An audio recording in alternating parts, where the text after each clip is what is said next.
PowerPoint. Right guys, gather around please.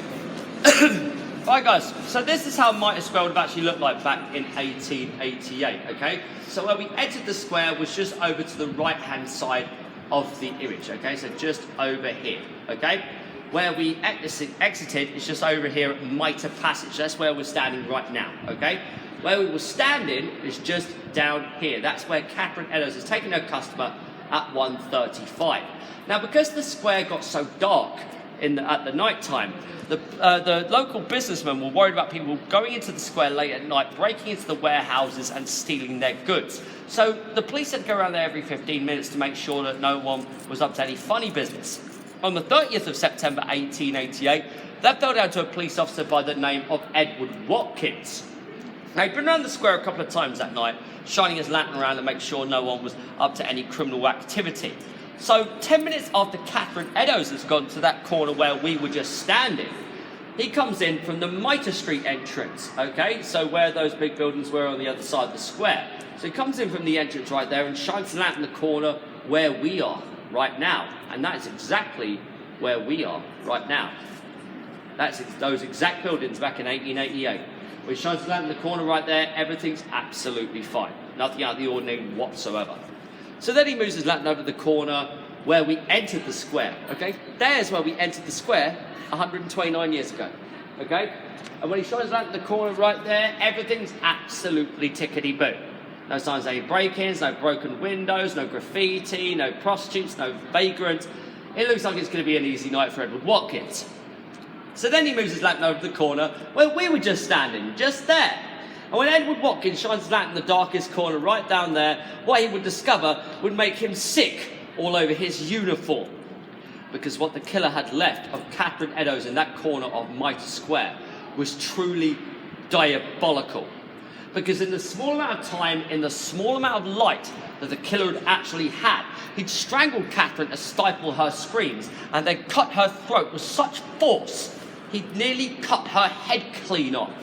But let's not forget that the killer was in a frenzy. He couldn't finish up Elizabeth Stride earlier on that night. So in his frenzy, he's ripped through 3 layers of Catherine Eddowes' clothing and then ripped her open, no word of a lie, from her rectum to her sternum, taken out her intestines and jammed them into the wound in her throat. He's then taken out part of her stomach lining and thrown it in her face. And he's done so he can take away more of one of his victims' vital organs away. On this occasion, he takes away 3.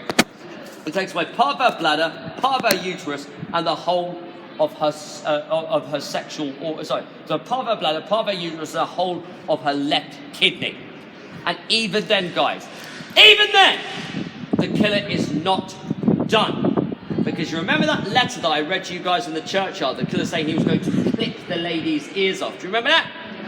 Well, the thing is, he did not do that to Elizabeth Stride, and he certainly did not do that to Catherine Eddowes. But he certainly did attack Catherine's face, which you can see in this drawing made at the scene of crime. Now, the killer had slit into her eyelids in a downward fashion, and then cut 2 flaps into her cheeks underneath, like 2 upside-down V's. He's then cut around her cheek and chin from left to right, and then cut across her face, taking the tip of her nose off and the top of her lip off. Probably with the sole objective to try and peel Catherine's face right off of her skull. And to understand how dreadful that really was, guys, I'm now going to show you the mortuary photographs.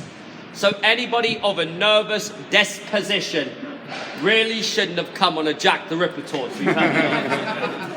You guys all ready for this, yeah? Yeah. There you go. Oh, that's beautiful. Oh, easy, Tiger. So you can actually see where the killer had slit into her eyelids in a downward fashion, cut across her face, taking the tip of her nose off and the top of her lip off, and how deep he's cut into her throat as well. But if you look to the top of the picture right there, you'll see that Catherine's hair is standing up on end. Now you could just suppose that's where the killer was, dragged her to the corner, or maybe, God forbid, tried to peel her face off. The thing is, the killer did not do that. The morticians did that. Because back in 1888, cameras couldn't actually point down. If they could, we'd have crime scene photographs for every single one of these murders. So what the morticians did was take this photo, and the next one was to hang Catherine Eddowes on a meat hook. Yes. Take this photo and to take that one. Yeah. So you can actually see how sagged and indented her stomach was from the lack of her intestines. Now jaggedly the killer ripped her open from her backside to her front side. Yeah, Jesus indeed, yeah.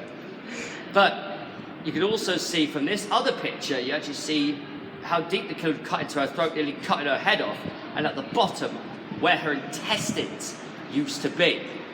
And the thing is, the killer did all of that in the pitch black, just around the corner from where we're standing, in the little under 8 minutes.